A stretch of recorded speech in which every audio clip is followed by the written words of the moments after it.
My name is Hiten. I'm currently the Executive Director of the Electric Mission, which is a non-profit organization advancing the electric mobility ecosystem in the country. So I think today the exposure we're getting to see is the lifestyle of, in South Africa, living with electric vehicles to show that it can work. So what we have here on this specific model is the charging port that's located in the rear. And also in this car, we've got the powertrain located at the rear. It's a rear-wheel drive car specifically, so the electric motor and powertrain system is located at the back. As opposed to a conventional car, we've got the space in the front that provides some luggage area or anything to store typically on this car. So with this specific car is most electric cars are all typical of your standard cars itself. It's no different.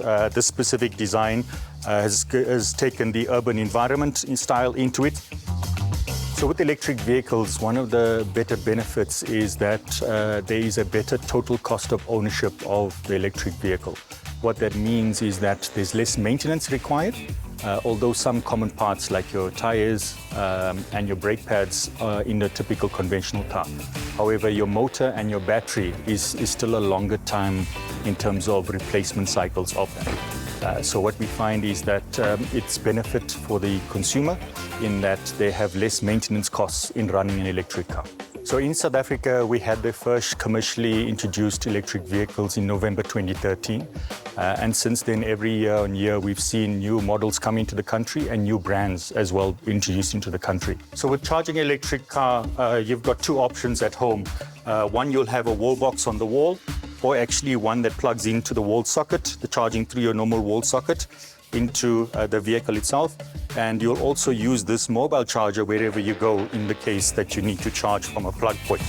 So this is what is called AC charging, typically at home in some shopping malls, which is just the top part. In the public areas, you've got the fast chargers, which use the bottom port as well.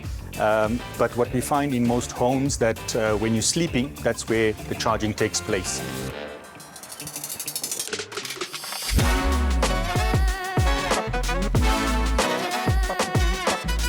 So in South Africa, we've had a number of electric vehicles enter into the market. And as we've seen today, as we've arrived at this charging station, there is another car already charging as well. What you can see now is that we are at one of the vehicle dealerships that have a fast charger.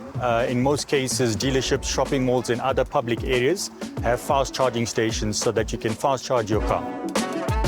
EV drivers have access to an app to find where the chargers are, and that's an ease of access to finding out where the cars are and where you can fast charge. Thanks for joining me. What we've seen is that there's many electric cars in the country. It is possible, and we look forward to many more new users joining electric cars and being part of many more electric kilometers.